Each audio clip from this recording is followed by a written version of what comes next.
Thank you. Now, a great welcome and appreciation to today's invited speakers, Ms. Kwama and Mr. Wei Xun. Both of them are research assistants at the Center for Research in Pedagogy and Practice from NIE. Kwama received her Master of Arts in Counseling and Guidance from NIE and a bachelor's degree in psychology from NTU. She has utilized online survey platforms extensively to collect research data during her past 5 years with NIE. The types of data collected using the platform include those from intervention and large-scale longitudinal studies. Our another speaker, Wei Xun, has recently completed his master's in education in developmental psychology. He is versed in quantitative data collection and has created and implemented various surveys, including those that capture social networks, well-being, and identity development of large samples of students at multiple times points. In this workshop, Kama and Wei Xun will introduce us to creating Verint surveys and exporting the data collected for analysis. And now I will give the floor to our speakers. Kama and Wei Xun, the time is yours. Okay. Hi everyone. Thank you for coming to today's sharing. Okay. Yep. All right. So today, myself and my colleague Wei Xin will be collaboratively presenting, sharing on Verint. So you'll probably hear both our voices together throughout the presentation. Okay. So yeah. Okay. Before we begin, let me show you just a rough flow of what a research structure looks like. Okay. So this is just a rough overview. Probably applies particularly to master students. Perhaps for PhD students, it will look slightly different with the integration of oral defense presentation and such. Okay, I'll just run through quickly. The first one is when you do a research project is where you have to confirm with your research supervisor first who they are, and then you apply for the IRB, after which you find your participants. And then we usually pilot the study first so that we can ensure that the items that we use or the constructs that we intend to measure are actually valid. And then after that, we go on to the main phase of data collection. And then we download the data, we clean the data, we analyze, and then we start our writing process after that. And after submission, and finally we are done when we upload our writing onto the repository. Okay, so the ones in, oh sorry, Vishen. Okay, the ones in yellow boxes, right, where Verint could actually come in handy, or where you would use the online survey platform Verint to actually collect data or put to good use this survey platform to help you in your research process. All right, so in this today's sharing session, we see that there are actually many survey platforms that some of you might be more conversant with. For example, SurveyMonkey, RateCap, Qualtrics, Google Forms, and Question Pro. So actually, both of us, we use Qualtrics a lot in our research before this. And then we heard about the license not being, will be discontinued by NIE and NTU. And they actually recommended us to shift over to Verint or Question Pro. So our caveat would be, we are also in the learning process of getting to know Verint better. And we have used it before. So we are going to share with you more about it today, the various features or some of the things that we have used Verint for, and that you can apply it as well in your research or even in your daily studies as well. Yep. Question Pro was another one that the IT services recommended us to use, but we have yet to actually explore that. We used Verint first because of because this was more available to us compared to Question Pro. Okay, Vishen, if you have anything to add, just jump in, okay? Okay, for today's agenda, we have 6 parts to it. So I will take the first 2 parts, and then Vishen will walk you through the parts 3 to 6.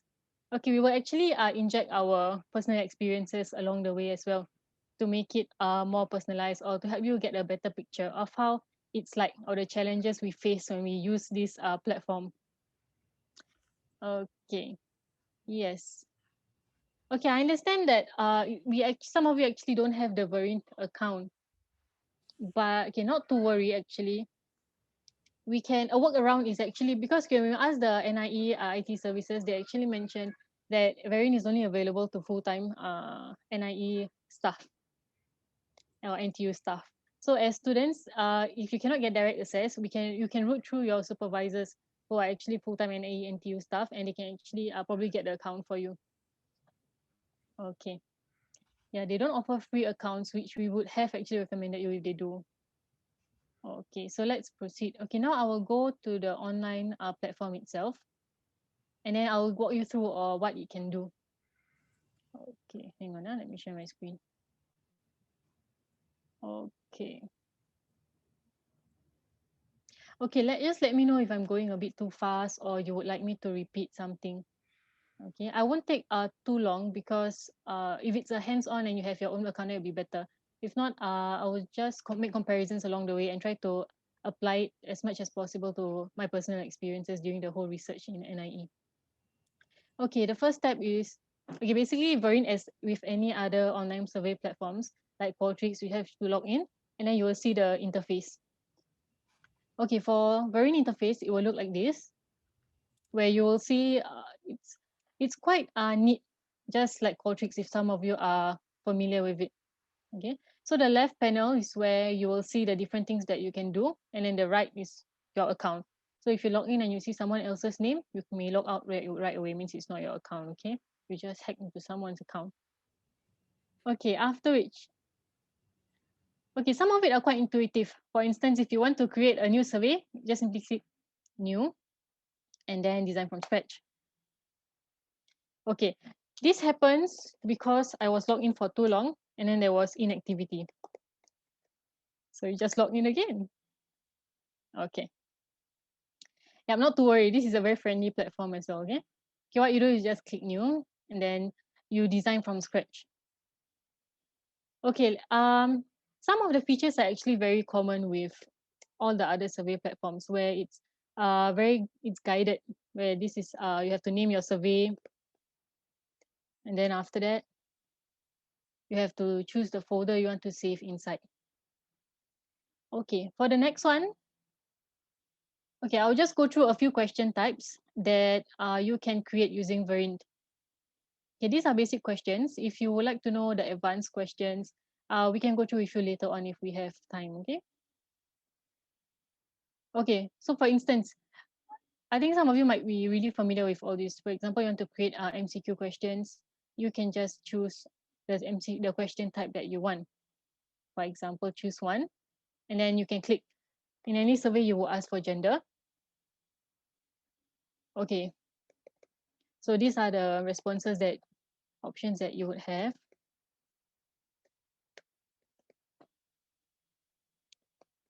Okay, so do note that what you can change is this part here.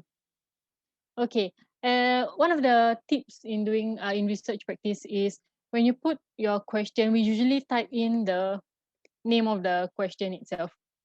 So when you download, you don't have to guess like, okay, what is question one? You would you help yourself by making it more intuitive.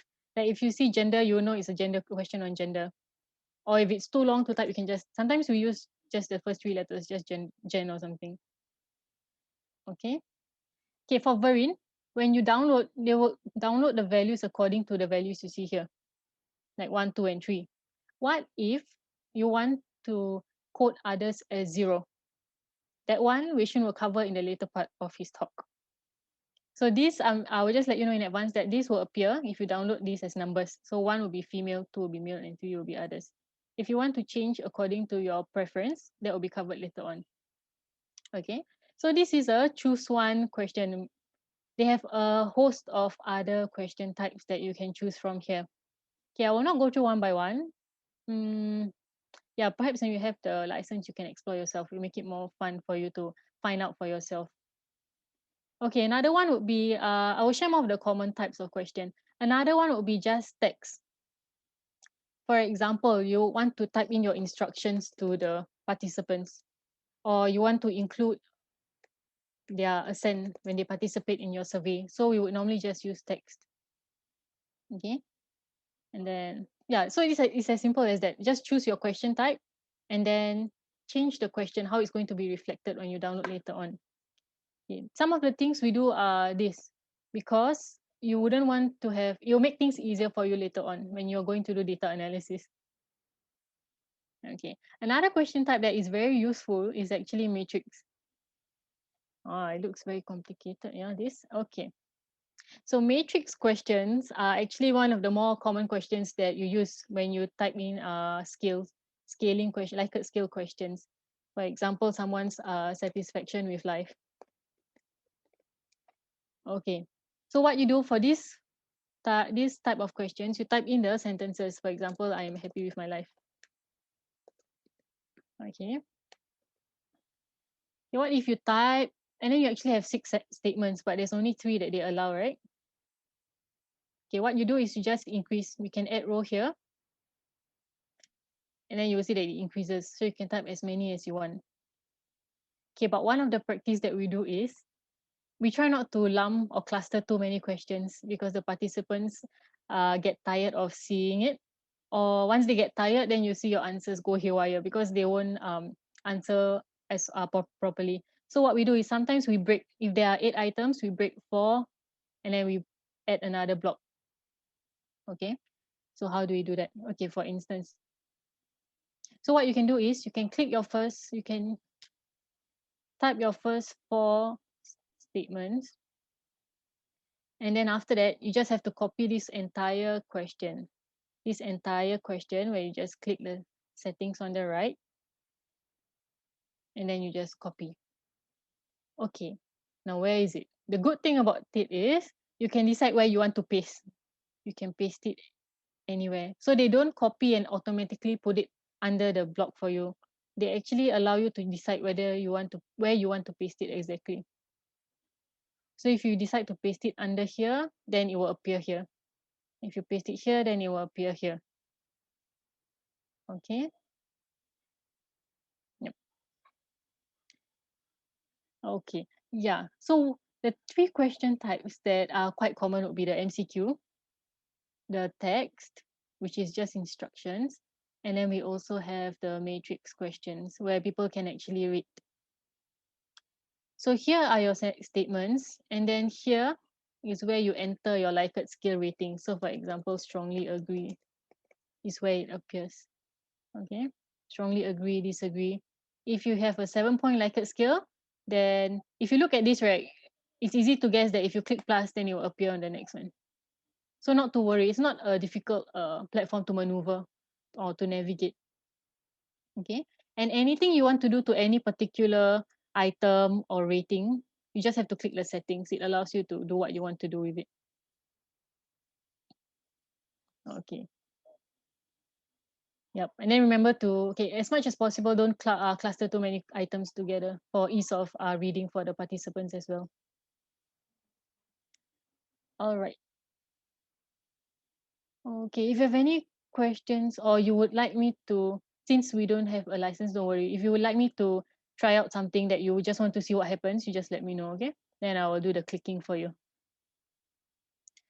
Okay. You can add, sometimes we want participants to choose more than one options. The same thing, you just click the question type that you want, choose many, or just choose one, or choose many with image. Okay. What if you have gender? Okay, let's say you have too many genders. Okay, you have nationality. It's bound to have more than 3 options, right? What if it's like 30 or 40? Then it'll be too much to put on one question. So you see the layout here. Just for this question type, you can choose whether the participants can see a list, which means everything, or they can see a drop-down box, for instance. Okay, if you click drop-down box, you click outside. You can see it becomes like this. It'll become a drop-down box with these 3 options. Okay. So sometimes you would rather put drop-down box than to list down all the options because it's too cluttered to read. So drop-down box it's more reader friendly as well. Okay. So one thing that is important when using Verint or any other survey platform, right, is to ensure that you get the perspective of your participants as well. So how do you do that? Is to click preview. Always preview your survey. So then you're like, oh, okay, this is how my participants will see how my survey looks like. So that you can make the necessary adjustments after that. Okay, and then the way to toggle it is you go to the top part. Okay, you can choose to preview, you can choose to edit again, Or if you see outline and flow, you will see the entire survey in a collapsed manner. Okay, so you have block 1, I have my gender and matrix.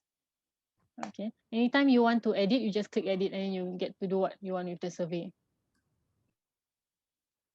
Okay, Wei Xun, you got anything to add? No? Okay. All right. Okay, just a quick minute or two. Anyone wants to see other question types, or you're interested to see how something looks like? No help needed. There's a question on how to have multi-page survey. Good question. Yes, okay. As with all surveys, we know it's never one page. Yep. Okay, so how do we add page? Okay. Initially, when I started off, I got quite confused. So, like, how does my page come about? Can I just add page or something? Okay, so what you see here on the top left, okay, you will see page 1. Okay, that means that's the first page of your survey. If you want to go to page 2, you just click add page. Okay, now you see this is the second page of your survey. Okay, so if you just picture, if let's say you give your participants a hard copy, this is when they flip to the second page, and this is what they will see. So you can start crafting your questions again. Okay, but let me tell you something. Okay, all these pages fall under the same block. Okay, they all fall under block 1, page 1, and then page 2. Okay, so which one you want to cover blocks later, or you want me to do it now? We're covering. It's all right. Oh, okay. Yeah. So some of the things which one will cover, okay? I just give you a preview of what things are. Okay, so to add page, just click add page at the side. And then you see it goes to page 3 and then page 4. So for each page, you can just create your questions from there. Okay. Any other questions? So those are just the basic questions that we would use. And then things get a bit more complex, or rather more sophisticated, when you start putting in your display logic, or you start putting in different types of conditional formatting, which we will cover later. Okay. Another question, are surveys designed on Verint printer friendly? Yes. Printer friendly. Okay, meaning you want to print straight from Verint. You want print from Verint straight to the printer, is it?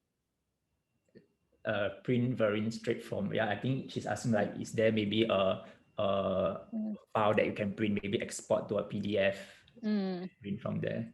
Yeah. Okay. Luckily they have this feature. Okay, anything you want to do to the entire survey, you go to actions on the left, and then you export first. You can export to Word, or you can export to PDF. Let's see. Okay, let's say, for example, we click PDF. Okay, so when you export, sometimes your survey is complex because you put only show this question if this person answers a certain thing, or only show. So that's why the branching comes out. If you choose this, everything will be seen. But if you choose this, so it becomes just that questions and the respective choices that you see. Okay, let me just click so we can all see what happens. Okay, so it's complete. Normally they won't straight away auto download here. You have to click on it and then it will download. Okay, let me just open. Okay, so the question will look something like this. So just now you see my page 1, these were the questions I actually put, and they actually put the radio buttons for you as well. Okay, and then I decided to click add page, and then the next page comes out. So all the pages comes out. Okay, so when you choose, when you export and you choose PDF, you decide whether you want the whole thing for you to see, the branching and everything, or if for participants, usually it's just paper survey. So they just see the questions as it is. Okay. All right. All good. Okay.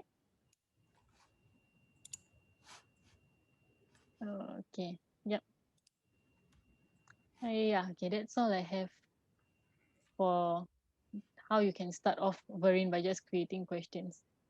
Okay. For the next part, Wei Xun will cover the more realistic parts of it, where questions don't just come at face value. They have different forms of conditions attached to it. Okay. Yeah, go ahead. I'll take over. Okay. Yeah.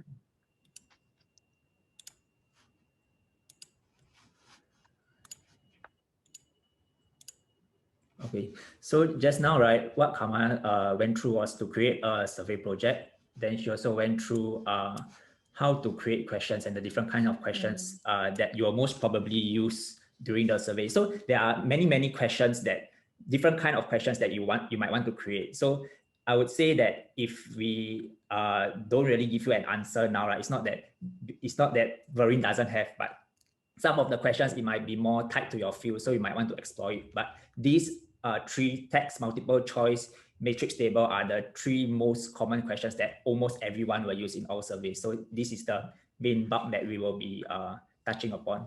Okay, so right after you actually create your survey, right, you will need to do something called validating responses.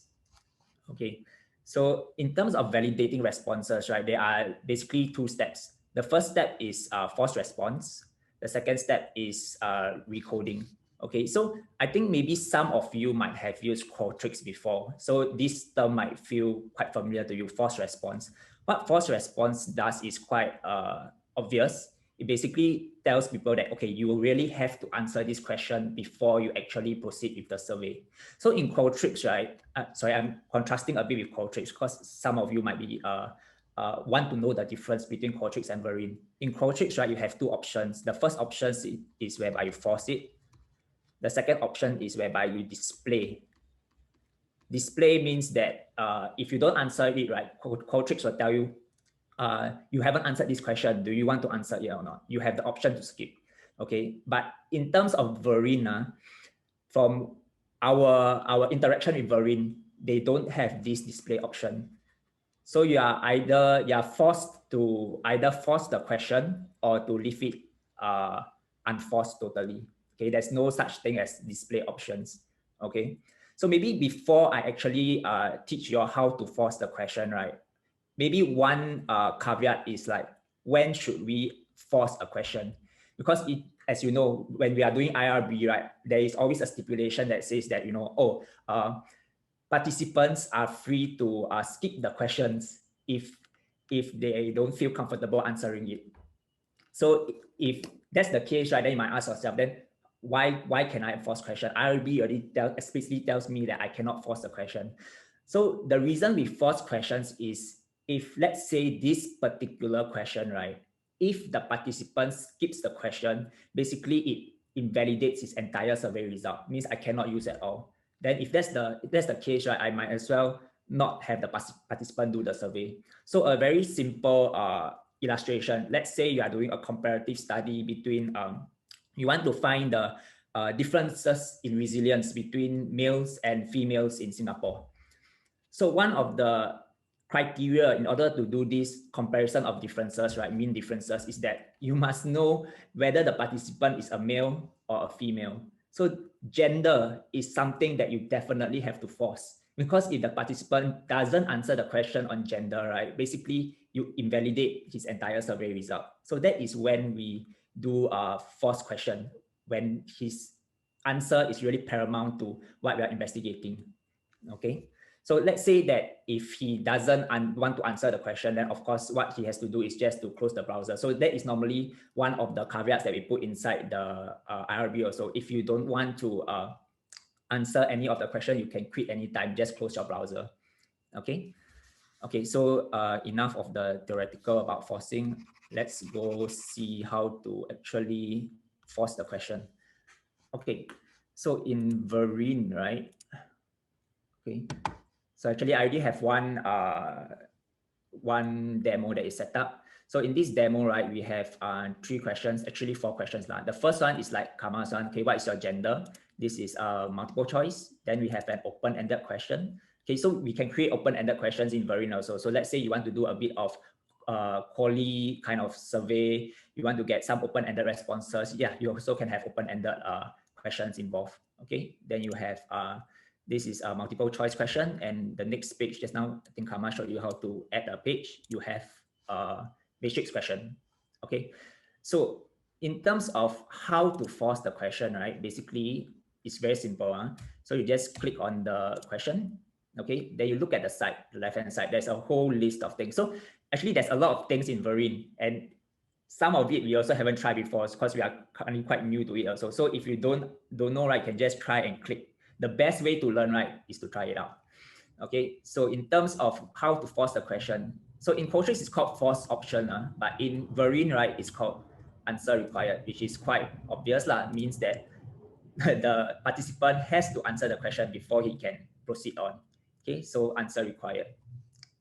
So we just want to check whether this forced option works, right? In order to do that, what we do is that we go to here, test, top right hand corner. So you press on test, it's going to warn you, okay, testing your survey will remove all current test data. Just click OK. Okay, so this will be the testing survey page. Okay, so we remember we forced the first question. So if you press next, right, technically Verint will tell you that you cannot proceed on. Okay, you must answer the question demo 1 before continuing. So this is how you know that your force validation is actually working. So remember, we didn't force question 2, we didn't force question 3 yet. So if we just answer question 1, we should be able to go to the next page. Okay, we can go to the next page. So which questions you want to force, right, you need to choose carefully. Okay. Okay, maybe just a sidetrack. In terms of question, the format, right, when you view the testing page, you have a few options. So if you look at the top right-hand corner, it's the same for Qualtrics. There is this auto button. Okay, then this is for computer desktops. Okay, they will just change it accordingly. This is tablet, and then you can look at it at handphone. Okay. So in terms of Verint, it's same as Qualtrics. What they do is, I don't know the exact term for it. Something liquid width and height. Basically means they will just format a question accordingly. So you do not have to scroll left and right too much, as much as possible. Because if you need to scroll, then it becomes very troublesome on the participants' side. Okay. Okay. So it's the same thing with the rest, but maybe for, let's say, open-ended question, okay? Same thing. If you want to force it, you can click answer required. Okay, it's the same with this demo also. Okay, the only thing with demo 3, right? Okay, because you have multiple answer options, basically you can pick more than one. So normally what we do, right, best practice is that you will put something like, you may choose more than one option. Because sometimes they don't know, but normally in all survey software, right, if you see a square, means it's multiple selection. If you see a circle, right, it's single selection. But this is just to inform the participant you can have more than one selection. Okay, so in terms of forcing this kind of responses, right, you have a few options. First is answer required. Then you also can specify, okay, the number of options that respondents must pick. So let's say this is an admin manager. She wants to know how many people have already done the courses. Let's say for year 2 master students. So they must have at least taken 2 already, correct? 2 core courses. So maybe the admin manager will say, oh, you must pick at least 2 choices, because I expect people to have already done 2 of the core courses. Okay, so they must pick at least 2 of them before they are able to move to the next page. Okay. Then another thing about this, right, is that, okay, maybe I'll remove this first. Sorry, I'm jumping a bit back and forth. Okay, let's say, right, we have 4 options. Okay, but we also want to know what are the other courses that other people have taken. Okay, so what we can do is that we can always add a choice. Okay, then we can include this option called includes please specify option. This option we normally pick it when, let's say, we want to know additional responses. If we think that we haven't covered enough ground in the question, right, we include this, okay, include other options, so that, we can cover all the ground in case you miss something. So normally we will say something like, okay, others, please specify in the box. In the box. Okay, so what you can do is that you can also force them to answer this question. Okay, so let's say answer required for please specify options. If you tick this box, right, what this means is that, let's say if they tick this option, others please specify, they will need to answer or rather provide open-ended answer in order to continue. Okay, this is another force validation just specifically for this option 5. Okay. Okay. Okay, then in terms, I'm just going through a bit of the tips and tricks for the different question types. So in terms of, let's say, open-ended questions, you also have an option to specify what needs to be validated. Okay, for example, this demo 2, this open-ended question, right? By default, okay, the input type is text, means that they only accept text input. Okay, but if you look at this question, it says, what is your age? I don't want people to put like type 90, some put letters, some type the word out, some put 19, that kind of thing. Okay, so what I can do is to force validate in terms of numbers. Okay, I can change the input type to, let's say, numbers, whole number. Okay, then they will ask you, oh, do you want it to be in terms of like spin buttons or display a slider, so on and so forth. So you can just play around with it. So if, let's say, I put it as whole number and display spin buttons, right? Then let's just test it out to see how it looks like. Okay, see, it will look something like this. Okay, so you can choose. So it force validates. They cannot put any other words inside. They definitely have to choose numbers. So this helps a lot in your data analysis, because when you're doing data analysis, right, you want everything to be in the same format. So if you ask for age, right, you would want to have everything in whole numbers and not some words, some whole numbers. If not, when you do your data analysis, you will have a very big headache, because you have to go and pick out all those different kind of responses, and trust me, it's very time consuming. So everything that you can do within the survey to try to standardize the format, right, we try to do beforehand. Only if we cannot standardize beforehand, right, then we do the correction during the data analysis, and the data cleaning stage. Okay. Yeah, so same thing with this one. Nothing much to say. This one also same thing, answer required. Okay. But for this case, right, for a matrix table, if you tick answer required, what it means is that you have to answer every single question, okay, before you're able to move on. I hesitate, I would say that based on hang on, let me just, okay, I need to pick two, right? Okay, based on working experience at NIE, right, and based on IRB stipulations, for matrix questions, normally it's psychometric questions. Okay, so let's say it's trying to test your resilience or maybe your happiness index. It is not that important for you to have every single response. There might be some responses that participants might feel uncomfortable answering. So if you ask me, right, in terms of matrix questions, I would say best not to force a response out of them, because sometimes it's, let's say, like I can, like, all these I want to answer, but maybe like, oh, thoughts of hurting yourself is quite sensitive, I don't want to answer. But let's say I try to submit, but it doesn't let me, you don't let me submit because I'm forced to do every question.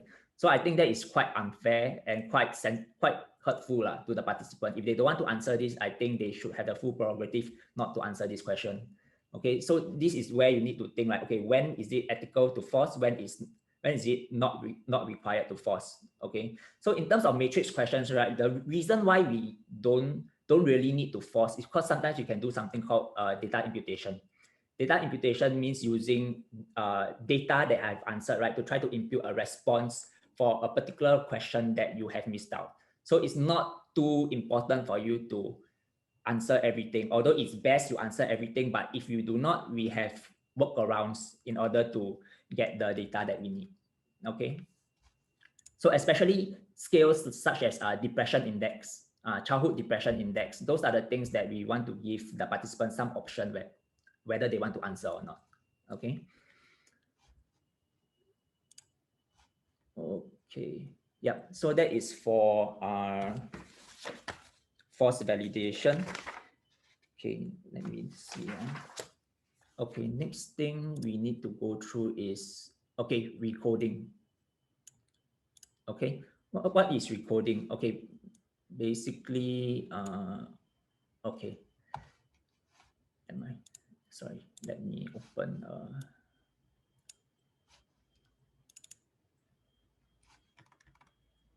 okay. So maybe let's look at this psychometric instrumentation. Okay, basically this instrumentation, right, is taken from the development of validation of brief measures of positive and negative effects. Basically, it's the PANA scale, happiness and unhappiness. Okay, so in terms of when you are using a validated scale, right, they have already specified the scoring system that they utilized. Okay, they have already specified the scoring system that they have utilized. So for this scale, right, they have specified like 1 for the first option and 5 for the extremely agreeable option. Okay, but some scales might be different. Some might start from 0. Some might start from, let's say, 0. Then the next one is 1, 2, 3, 4. Okay, so you really, before you actually administer your survey, right, you really need to check like what is the scoring system that they use. So typically it's either start from 0 or start from 1, but you have to make sure whether it starts from 0 or 1 and make the adjustment accordingly. So that is what I mean by recoding. Okay, because what Verint does, right, what Verint does is that it automatically associates your first option as 1. It will automatically code as 1. So for example, right, in this question, okay, not at all will be coded as 1. Several days, 2, more than half the days, 3, nearly every day, 4. Okay, so we need to ensure that it really ties in with what was initially validated. The reason why we want to do that, right, is that because when we use the psychometric scale, normally what we want to do is that we want to be able to compare against similar studies from, let's say another country. Okay, so let's say if they use the scale 0 to 4 and you use the scale 1 to 5, you will realize that your mean score will mean totally different thing. You can say that, oh, maybe my mean score for this entire scale is 3.4 because I'm using a scale that is from 1 to 5. So 3.4, 3.5 maybe is around here. Okay, but let's say the original scale is from 0 to 4. What this means is that your 3.5, right, becomes somewhere higher. So there is some sort of misrepresentation there. So you really have to ensure that your scale is on the same scale as what is being validated in order to make this kind of comparisons between studies. Okay. So in order to do that, right, okay, what we do is that, okay, you come here first. Okay, let's say for multiple choice questions, what you can do is that you go to this gear icon here, top right hand. Okay, edit report options. Okay, this is the very confusing part.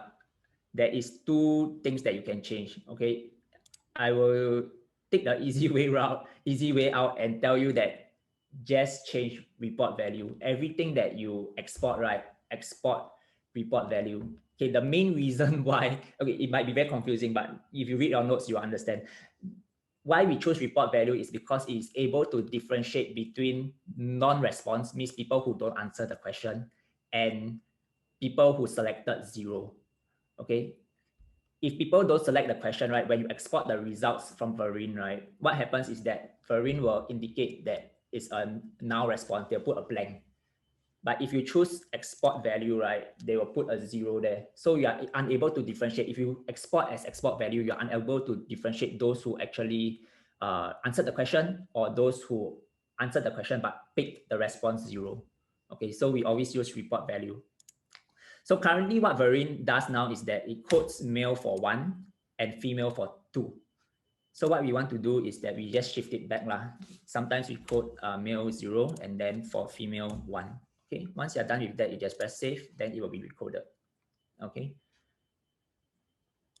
Okay, then we don't code what do you call this? Multiple option items. Okay, because it's always coded as 0 as 1. 0 means you never pick, 1 means you pick. Okay. So there's no need to recode for this. The next thing that you probably need to recode, this is the more important one, is the matrix questions. Okay. So to recode, same thing, just press the top right hand corner button, gear button, edit report options. Okay. So there's an additional step that you need to make here. Instead of topics, right, what we do is we change to site A.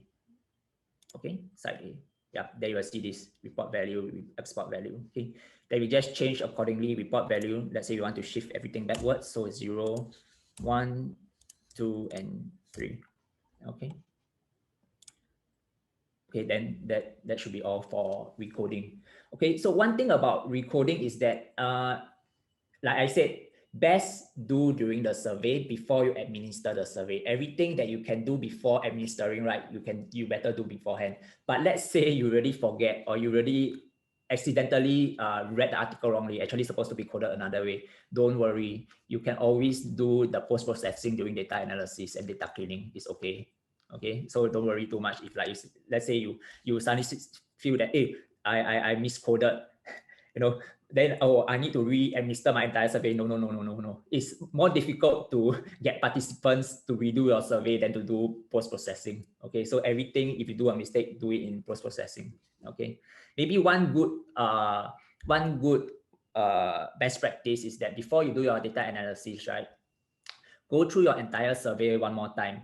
Check through that everything is coded as you intended it to be, because sometimes is the system, sometimes when you add and delete options, right, they will suddenly change the coding a bit.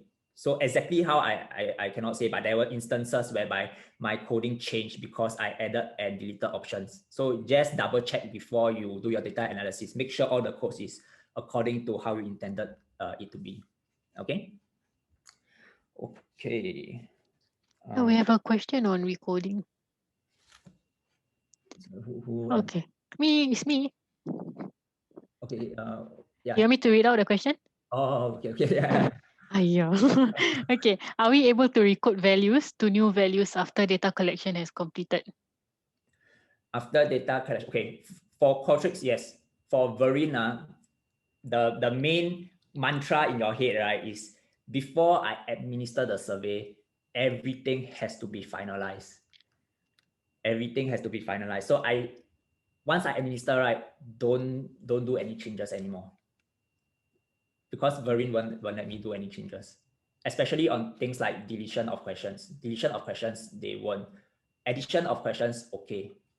Yeah, but as much as possible before you administer your survey, right, try to finalize everything. I think recoding is still possible, like the export values, the report values, you can still change after you collect data. But after that, must re-download again to reflect the changes. Yeah.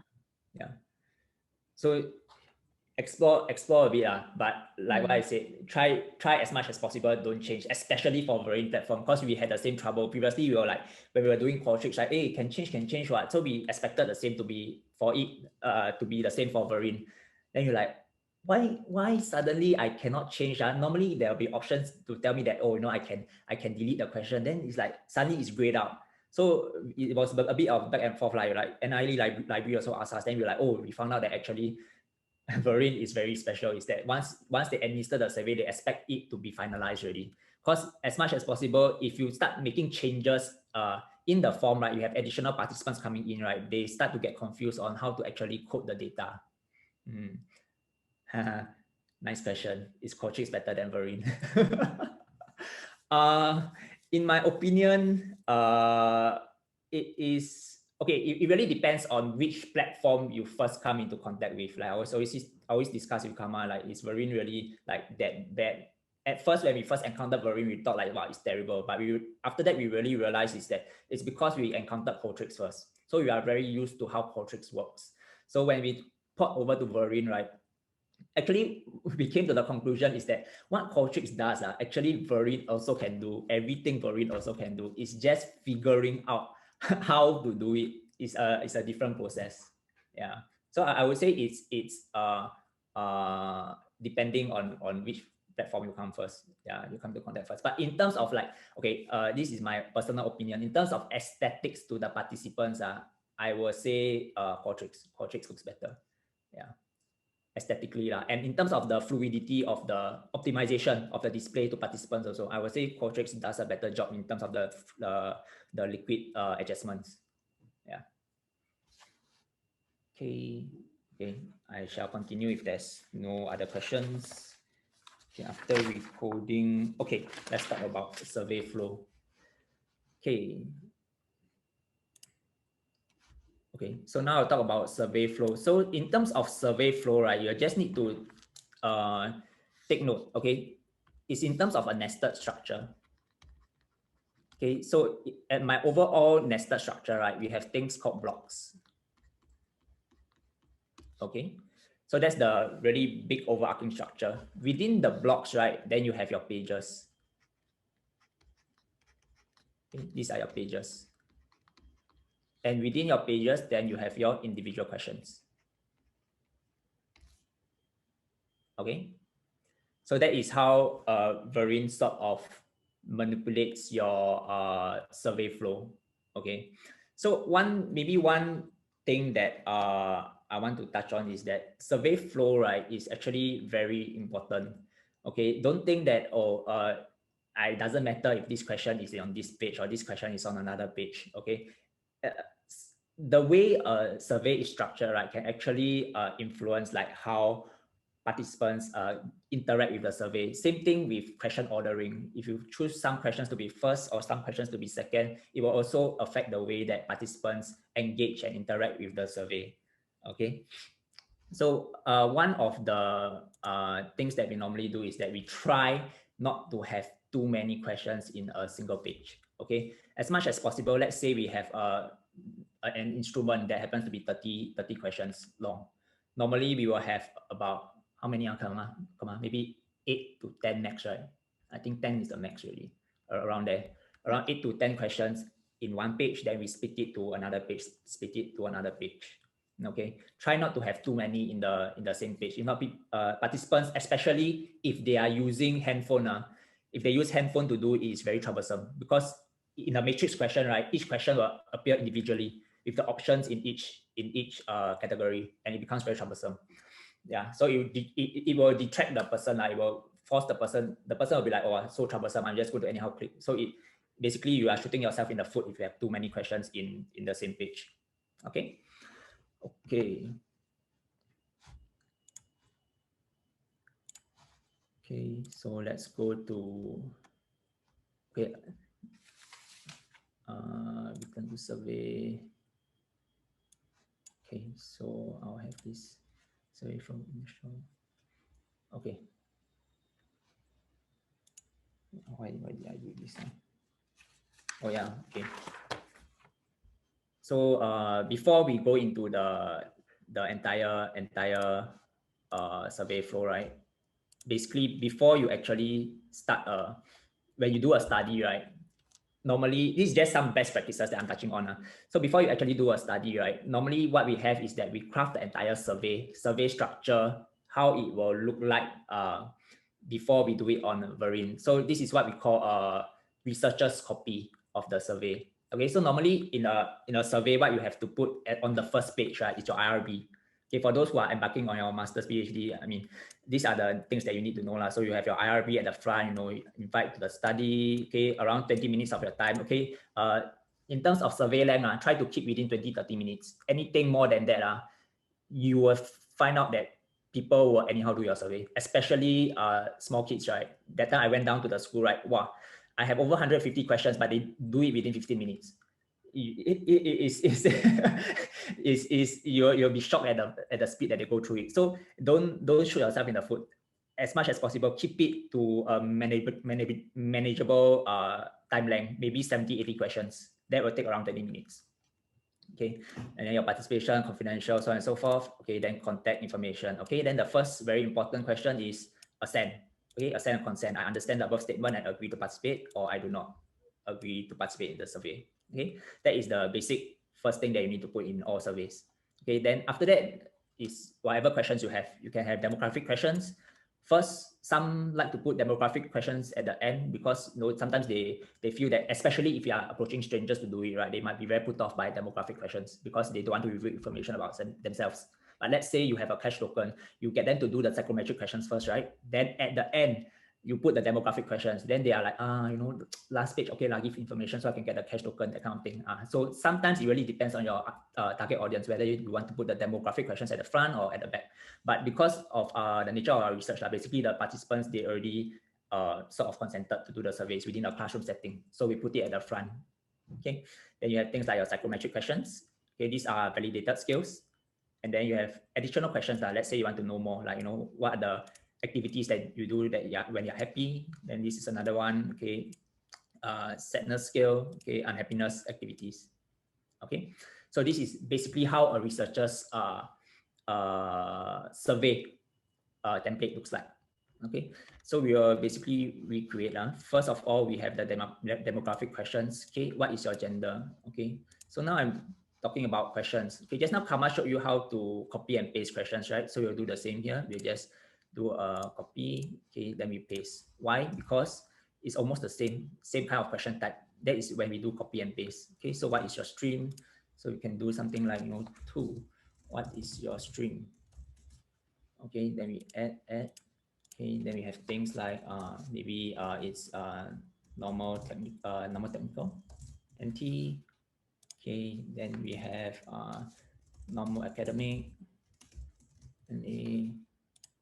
Okay, then we have express, and then we have IP. Okay. Okay, so for similar questions, right? If let's say they use a similar question type, then we can just copy and paste. For maybe you say like, for this multiple choice question a bit dumb lah. Basically you add also the same thing. But then let's say you have a matrix questions like 10 questions, right? Yeah, then that's where we will copy and paste the entire question. It's a lot faster. Okay, especially let's say your underlying code, right, is the same. You want to have the same underlying code, we do a copy and paste of the questions. Okay, then then you see, right, the first question was on the student's information. The second one is on, let's say, the student's best friend information. What you can see is that actually the question, both questions are the same. So let's say I want to copy and paste both the questions at the same time. What to do? Okay, what I can do is that since both questions are the same, right, I can just go to pages. Okay, go to pages. Okay, this is a page. This gray is a page. So this light gray is a block. Okay, quite obvious, block 1, part A, demographics. Then this is a single page. What we can do is that we press the gear button. Okay, then we copy. Okay, copy already. Then you just press the gear button again, paste. Okay, when you paste, you will paste below it lah, basically. Okay, then you'll see one means is the copy. Okay, so maybe you can change it to something like students' best friend information. Okay, then to go into the page, right? Let's say I want to go to this page, just go here, press go to page. Okay, then just edit accordingly, right? Because it's not a lot of changes. Instead of what is your gender, okay, what is your best friend's gender? Okay, what is your best friend's stream? Okay, so on and so forth. Okay, so that's how you do a copy and paste of pages. Okay. So in terms of, let's say you want to reshuffle them, pages you can reshuffle within the block, or actually you can change it across the block also. How to do that, right? You just see, once you see this button next to the gear button, click it, you can drag down, or you can drag across also. Okay, just see where you want to change your survey flow. Okay, if you suddenly think that, actually asking the best friend is better than asking the information first. Okay, so on and so forth. Okay. So now in terms of blocks, right? Okay, let's say for this happiness survey, if we look at the researcher's copy, okay, actually it's almost the same, right? I have the same STEM question, okay, with each item, yada yada, I felt what during the past 6 to 10 weeks. You see the happiness survey, it's also roughly the same STEM question. It's what's different, it's just the answers here, they are different. Okay, so what we do is that we can actually copy and paste the entire block. Okay, so in order to copy and paste the entire block, right, what we do is that we go to the block, press the gear button. Okay, same thing, just copy. Okay, then we paste. Okay, then you'll see that I have this entire block here. Okay, then you just rename it lah, part C. Okay, unhappiness survey. Okay, one thing is that when we do surveys, a bit of sidetrack, we try as much as possible not to let the participants know like what the question or what the survey is actually asking for. Like let's say let's say for this, right, I termed it happiness and unhappiness survey. Actually, it's not happiness and unhappiness. The exact psychological term is positive effect and negative effect, but we normally don't put those terminology inside, especially when we are talking about depression. So it's very sensitive. We don't put like, oh, this is a depression index, that kind of thing. We will say something like, or feelings about recent events, that kind of thing. The participants don't need to know that it's a depression index. Okay, it's only for our own reference. When you're doing the data analysis, then you need to know that maybe this is from the PHQ CD depression index. Okay. Okay, so same thing, you can just go into the page and you just edit accordingly. Okay, like you see, for this, it's not enthusiastic. For this is the unhappiness survey. So this is the, so we are looking at unhappiness level. Okay, it's not, these are not the questions that we want. The stem is the same, so we don't need to change. What we need to change is just the question. So instead of enthusiastic, we will change it to things like, nervous. Okay, I felt nervous during the past 6 to 10 weeks. Okay, then you have things like, okay, I felt afraid. Okay, so on and so forth. I'm not going to change everything. Okay. Up to now, are there like any questions that you want to ask? Come on, no questions, huh? There is one question you can try to, we can explore for a while. Okay, what is it? Okay, if Verint can create a semantic differential question. Okay, this is what I term specific kind of questions that is tied to your field, right? You will need to go and explore, because these questions up to now we haven't really used in our surveys yet. We use quite basic psychometric questions. Yeah. Okay. From my feeling just now, I was searching the semantic differential one. It looks like, I think yes. I think we did something similar with it also, but yeah. Okay. Yeah. Another thing about survey platforms is that, let's say you have something that you really want to implement. Okay, this is from my own personal experience. Something that you really want to implement. Like for me, previously I had to administer a survey with timing involved. Okay, so the platform might not actually have the function. Then you need to find a workaround way to administer the survey. It doesn't mean that, let's say you need you want to do like, let's say the semantic differential question. Is there any other way that you can ask the question in order to elicit the same kind of response? It doesn't really have to be that format. Maybe you can use a multiple choice question or matrix question in place of that differential semantic question. It might elicit the same result.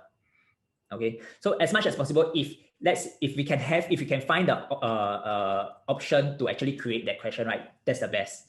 Okay, the second option is that we use things like JavaScript to try and generate the option if Verint or Qualtrics doesn't have it. But let's say you really cannot find anything out there, right? Then you think you try to come up with a workaround. Like for this question, what is the underlying thing I'm trying to measure? Is it possible for me to get the same measurement using another question? Yeah. Okay. Yeah. So one thing, just another comparison between Qualtrics and Verint. In terms of the community involved, like the community of help involved for Qualtrics and Verint, Qualtrics is a lot better because there's a lot of community help in terms of the forum. There's a very huge forum of people like trying to help you to get Qualtrics up and running. In terms of Verint, I'm going to tell you straight off the bat, zero form of support. There is no community support in Verint. All they give you is something called the EFM guidebook, which you can download online. I will show you now how it looks like. EFM, okay. It will look something like this. Okay, this is the EFM guidebook. So when you're using Verint, right, this is like your holy grail. Like everything is inside. As you can see, it's like 2,000 pages. So what you need, right, you try to find inside. If you cannot find inside this guidebook, right, most likely you will not be able to find on the web.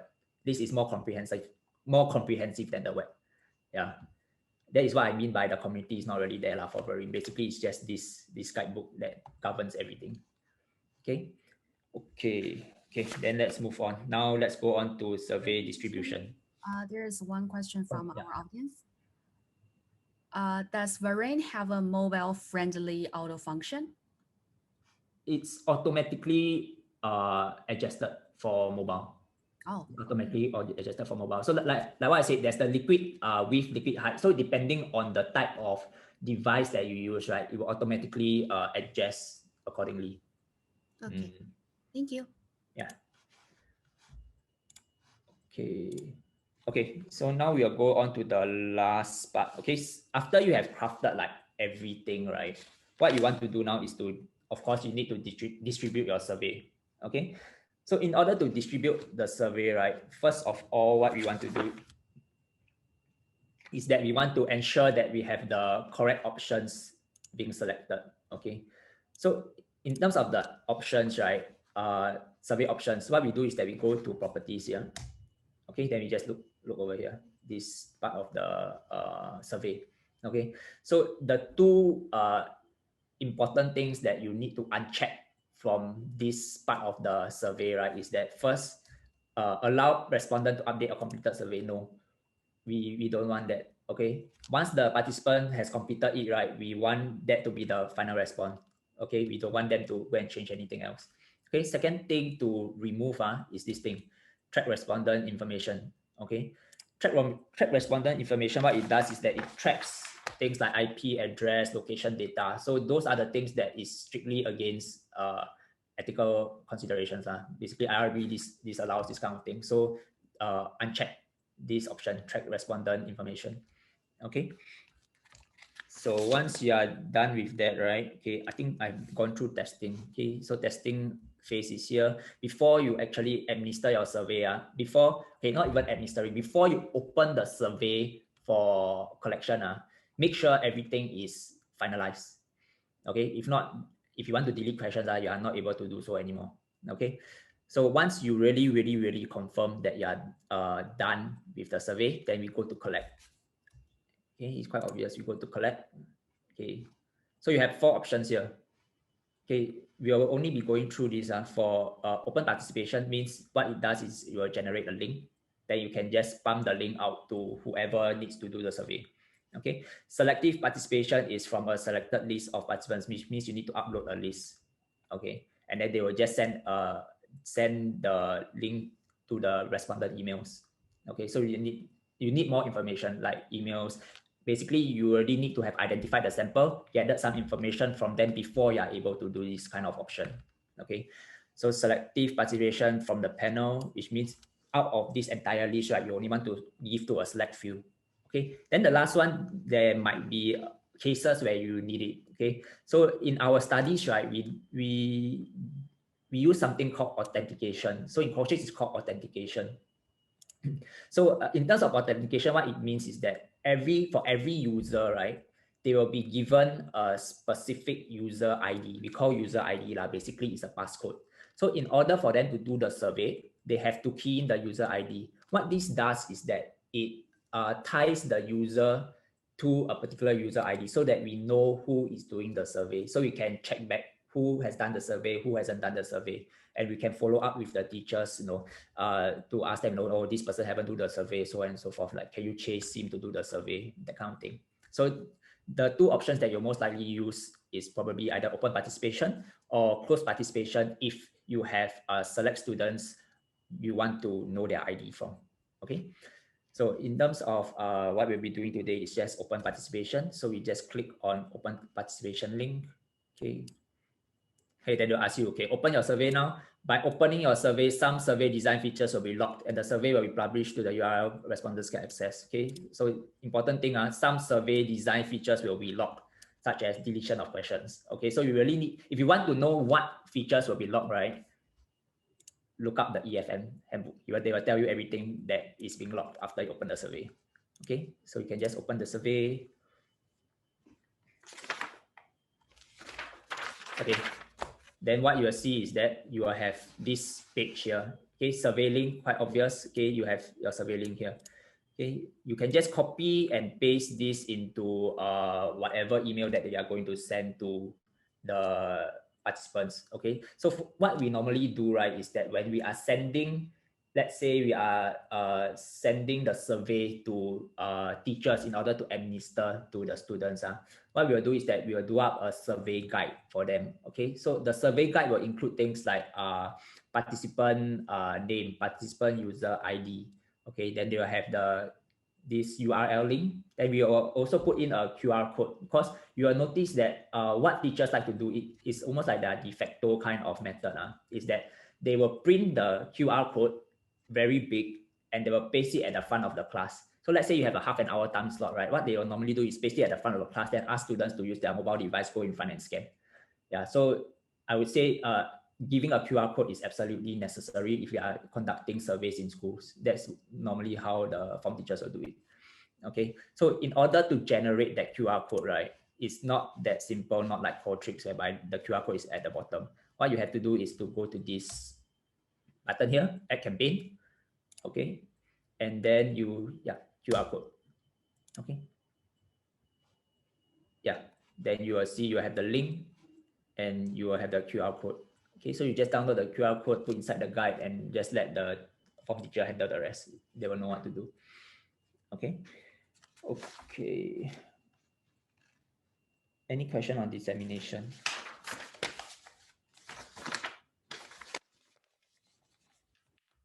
Yeah, if not, I will go to the last part. Okay, so once after you have already disseminated everything, then you just wait for responses. Okay, and this I'm talking about something to the side, like you for those who are not from the education industry, I mean, you are all in NIE doing masters and PhD, but if you have never been to school before, right, as an educator, then you need to know that actually educators are very, very busy.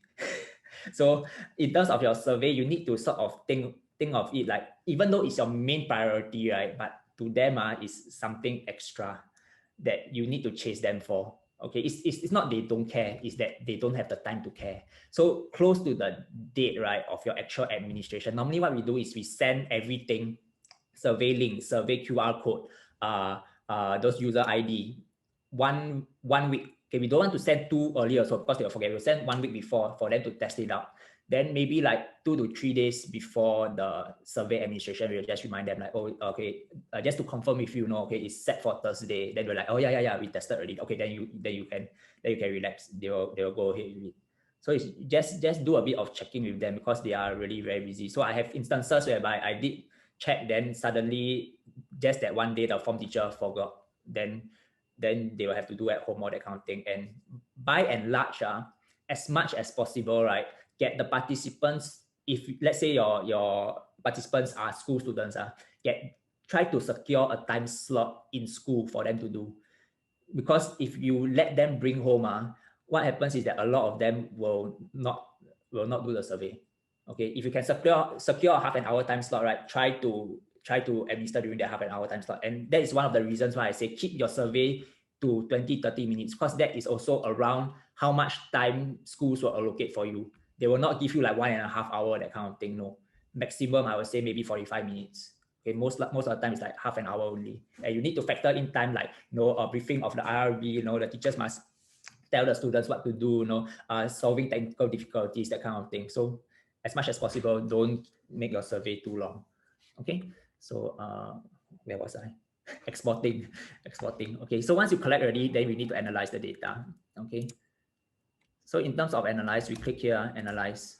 Okay, so you will be met with 3 options. Basically, you will be using this view responses. Okay, so in terms of downloading data, you have 4 options. First option is CSV. Okay, second option is TSV, third option is Excel, fourth option is SPSS. Okay, so in terms of what format to download, okay, maybe just a brief overview. CSV, right, is basically like Excel, just that it only allows you to house one page only. So let's say I have an Excel. Let's say I have an Excel sheet. Okay, what CSV does is that it only allows you to have one sheet. Let's say you have 2 sheets, you try to save it as a CSV, right? What happens is that sheet 2 even though they let you save, suddenly sheet 2, when you try to open it up, right, it will not open. You will only have the first sheet involved. Okay. Then let's say CSV, right? CSV, another thing that you need to take note of, like you have like 1, 2, 3. Then let's say you want to add the 3 of them together, equals sum the 3 of them together, right? What happens is that CSV, if you open it up again, right, it will not have this value. It will not be able to take in formulas. Okay, so you need to be very careful when you are using CSV. You need to take note of this, I would say it's eccentricities. Yeah, because sometimes like what we like to do is that when we are not really data analyzing, right? When we first, let's say the first round of data collection is done, we want to follow up. We want to collect the remaining, like maybe people got MC never come. We want to chase them, right? Then normally we will not download SPSS. SPSS file, we download SPSS file only when we want to do data analysis. When we do follow-up measures, right? Following up with students and teachers, what we'll do is we'll download either CSV or we'll download Excel. Yeah, so you just need to be very mindful, because sometimes, like, when you chase students, you need to do a bit of formula to find out who didn't do, how many total has done, that kind of thing. When you actually report to the teachers, they have some sort of sensing, like how much work is involved, like, maybe 30 students still haven't do, then they know they need to allocate a bit of time to chase that 30 students. So if you use CSV, right, your formulas might be gone. So be very, very careful when you choose which format to download and when they are working on the data. Okay, so that is for CSV. CSV only allows one sheet and also don't allow formula. Okay, then in terms of the other two Excel options, TSV. Normally I don't use TSV, but there was one instance that I had to use TSV because the survey was administered internationally. So what the thing with TSV, right, it allows special characters to be read. So if you have like Chinese words, or you have, let's say, Filipino alphabets, they have that curly thing on top. If you type it into, if you import into Excel or CSV, they will not be able to read it, and it becomes a problem. Let's say you have a name list and you want to see who did the survey, right? It will not match because the characters are removed. The special characters are removed. So if you suspect that your participant range has names which has special characters, use TSV. Okay, use TSV. Okay, then Excel is I mean, what everybody use lah, so no need to explain. Okay, so these three are the ones that we use to follow up. The ones that we use for data analysis is normally SPSS. Okay, what SPSS does is that it enables you to capture both labels and the underlying value. Okay, what I mean by labels and underlying value, let's say for this table, you have, these are the labels, very slightly or not at all. Then these are the values, 1. Okay, you see when you export for, let's say, CSV, they'll ask you to choose, do you want to export the labels or do you want to export the values? Okay, so you have to choose between two of them. But whereas for SPSS, you can export both. Okay, raw values with choice labels, report values with choice labels. Okay, so that is why we want to use SPSS for data analysis, because we are able to double check. Okay, like this value is this label, so on and so forth. Okay, and of course, because SPSS is a statistical software, we can do things like t-test, ANOVA, so on and so forth. Okay. Okay, yeah. So I will not go through the exportation and how the, okay, maybe I'll just go through. Okay, after you export the data, right, it will look something like that. Okay.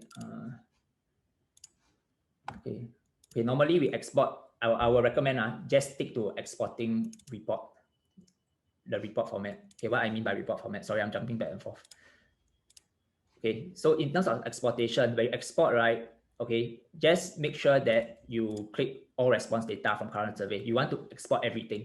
Okay, filter, don't filter. We want to have all the data. Then content. Okay, remember I said you have a few options. Raw data, right, means basically everything will be coded. Okay, the default, right, the first option will be coded 1, then second option 2, the option 3, so on and so forth. Okay, for metadata values, let's say you recoded some. Okay, if you recoded anything, you definitely don't pick raw data already. If you recoded, you need to pick either one of these. okay, and I will pick report values, okay, because report values, let's say if you never answer the question, right, it will be represented by a blank, okay. Then after that, you will just take in your recorded values like 0, 1, 2, whatever. Okay, for export values, what happens if you don't answer the question, right? They will still put 0, and this poses a problem because let's say you have a question that also takes 0 as one of the answers. Then what happens is that you are not able to distinguish whether the person actually missed the question or whether he answered 0. Okay, so that's why I say that if you have recorded values, right, just pick this. Don't think about it really. Just take report values. Okay. Oh, sorry. Okay, so in terms of report values, it looks something like that. Okay, so you see that here is all blank. It's because the first row, right, basically my first entry, when I tried it out, I just skip all the questions, so it will be replaced by a blank. Okay, so maybe I will just show you how export looks like. It's the same survey that I did. You see, in terms of export, right? Okay, import, right, is this. These are the questions which I totally never answered at all. It's all represented by a blank. Whereas for export values, right, you'll see it's all represented by zeros. Okay, so that's troublesome because I don't know who did the survey, who didn't do the survey. I mean, who didn't answer the question, who answered the question. So that's why I say if you are exporting, right, always export as report values. Okay. Okay. So in terms of like what you will see in the data and data sheet, right, when you export, you have the record ID. Basically, this is a unique ID that this is not the authentication that we give them. This unique ID is basically what just an identifier that Verint gives to that participant. Okay, so that let's say if he did the survey halfway, he can use the same he must use the same computer, same browser, because the cookie is being placed on the browser. Then he can continue the survey from where he left off. Okay, so this is the unique ID that is given to the participant. Okay, then you have things like these are the questions, they'll follow up with the questions. Okay, so one thing different about Verint and Qualtrics also, Qualtrics is all the meta data, right, is at the front, whereas for Verint, it's only the record ID at the front, followed by your questions. All the metadata, right, is at the back. Okay, for Verint, metadata at the back. Okay, started. Okay, then completed, branched. Over quota is basically if you have, let's say you just want 40 participants, then let's say the 41st participant does it, right, then they tell you, oh, this person is an over quota participant. Okay, then last modified, that's all. Okay, so in terms of data analysis, it's quite easy. This is the rough data structure that you'll be met with when you download according to CSV. Okay. Okay, I think I am finished. I'm done. Okay.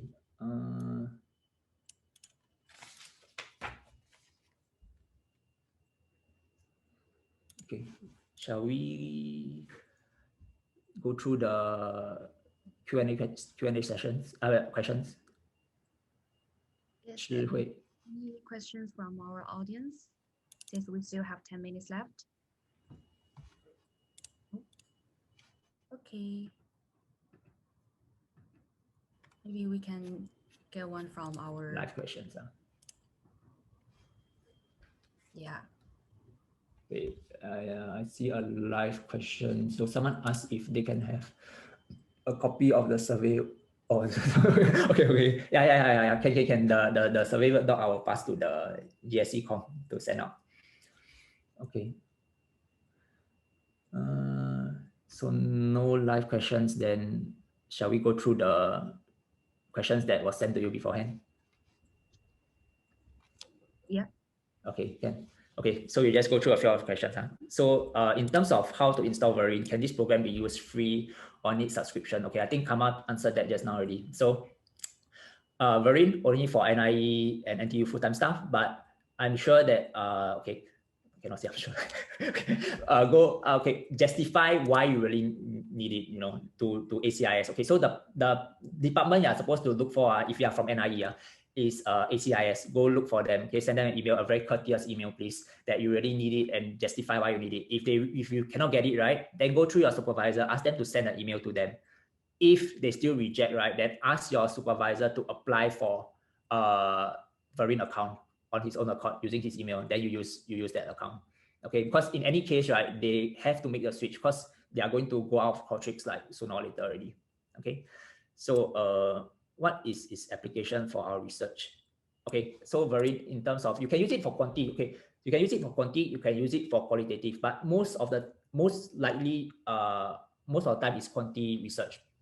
Qualitative, right, you can have open-ended questions. So I would say that I was discussing with Kama that time. So qualitative, normally we do interviews, okay, few interviews, few group discussions, but uh, open-ended questions has its merit also, because sometimes, especially for young kids, they are not very open to you. If they are not familiar with you, they will not divulge anything. So what open-ended questions, survey questions does, right, is that it creates a kind of like safety bubble for them. They can take their time to think about what they want to answer, rather than being pressured by basically you and my face, when we are interviewing them. They can take the time to go and think of what to input. So you might get better insights and more fruitful insights lah, if you do this kind of open-ended kind of questions.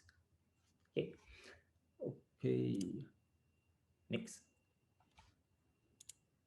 This one answered already. Personal data protection. Can you elaborate on? Oh, come on. Or you want me to answer this? I can answer also. Okay. Okay. Elaborate on how to use Verint to auto-generate reports. Okay. So yes. Okay. Hang on. Okay. This one. Okay. If you want to have a report, okay. Normally we do data analysis for researchers. Normally we don't really need snap reports. But let's say you're an admin manager, like for OER PDCom, right? We have like admin managers that when they do dry runs with participants, they want to know the demographics of the participants. So sometimes you need the information on hand. So what you can do is that you can just view standard report. Okay, so it's under analyze, view standard report. Okay, then you can just press OK. Okay, then it will show you every single question. Okay, like how many said yes, how many no. Okay, how many female, how many male, so on and so forth. Okay, so you can also toggle appearance data. This one you go and explore by yourself. But let's say you want to have like everything at one shot. What you can do is top right hand corner, download report. Okay, download as PDF. Okay, then you have everything basically export. Okay. Okay. Next question. Can Verint, I think I answered this one. Can Verint be used for quantitative, qualitative, and analysis? Okay. One thing that I need to clarify with, because we got a lot of the same kind of questions. Verint for data analysis, no. Verint and Qualtrics is mainly used for data collection, not analysis. Analysis is using software like SPSS, SAS, M+, Amos, and Vivo for Quali, so on and so forth.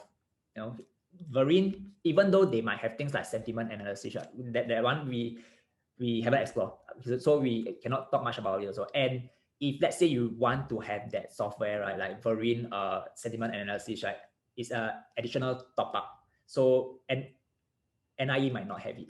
Okay, like for Qualtrics, I know they don't have things like API integration. At that time I asked for it, they say it's like 1,000 plus per user per year. They're like, no, I cannot give it to you. So so if you are to use Verint in NIE, right, it's purely as a survey platform. Okay. So can Verint analyze open-ended questions? Yes, like what I said, not analyze, collect, yes. Okay, so in terms of analysis, like let's say you want to do thematic analysis or you want to do grounded coding, then I will recommend you use NVivo. That is the go-to software to use for qualitative coding. But if you don't have access to NVivo, you can use Excel also. My previous project, I used Excel, basically broke down all the codes. Also possible is softwares are things that help you in your research. It's not I definitely have to use NVivo for qualitative analysis. If I can manage with Excel, if my organization is damn good, right, then by all means, just use Excel. You can do the same kind of coding using Excel. Okay, so don't be too hopped up about what program I'm using. Of course, but let's say if you're a researcher, right, of course, if you know how to use NVivo, it looks good on your CV lah, So yeah, it's good to learn, but not a must-have. Comparison of Verint. Come on. This will be a long list. Okay. Okay, I think for me, I can compare Verint and Qualtrics because I'm more used to Qualtrics. Okay, to be honest, there are pros and cons, but sometimes you just have to pick up new things. If you have no choice to go to Verint, you always have to find a way for a workaround. And then, like Rishi mentioned earlier, right? Some of the things that Qualtrics do, Verint can do. They either term it differently, or it's just an extra step that you have to take to achieve the exact same outcome. So not to worry, although there are some limitations, but to me, it is still comparable actually. As you explore, you will see actually that they have a lot in common. They try to match each other actually in terms of the features, but the way they do it is just a bit different. But it's not entirely impossible to achieve the same user interface that you want for both. Yep. Yeah, and maybe just to add on, like in terms of choosing the software, right? First of all, maybe one consideration is ask your supervisor what software he's using. So you want to make sure that you are in line with what your PI is using. Because let's say for my project, like I'm used to using SPSS, but my PI uses data. Of course, you cannot ask the PI to suit me, right? Definitely, you have to learn data in order to survive in the project. So let's say if your supervisor is using Qualtrics, then by all means, please go and use Qualtrics. But let's say it's Verint, right? Then use Verint. See what your PI use. Let's say it's RedCap. I know some projects use RedCap. Then go and learn RedCap. But by and large, the stance now is like what I said. We are moving out of Qualtrics and into Verint. So sooner or later, your PI supervisor will also have to shift out of Qualtrics. So another consideration is maybe you want to check with the IT department, like how long is the license going to last for that software platform. They are able to check because they have the licensing period. So let's say if for masters maybe okay 1-2 years, but if you are doing a PhD for 4 years, right, then you really have to ensure that these 4 years, right, is uninterrupted. Because let's say during the second year, right, you need to pull all the data out because of the change in platform. Basically, that is what we are experiencing currently for research staff. We have to pull all the data out of Qualtrics because of this shift. So you want to really ensure that throughout the 4 years, you are able to use the same platform all the way. If not, you will run into this kind of problems, which is not say impossible to tackle, but it's a bit troublesome on your side. Okay. Okay, sorry, Wei Xun, Oh, yeah, so sure. sorry to interrupt, but it's about the time. Okay, so sure. No problem. yeah, maybe we can call it a day. Okay, sure. Okay, so but still thank you very much for your fruitful and extended talk, Kama and Wei Xun. So well, this will be the end of our event today. GIC will have diverse events for you to attend each month.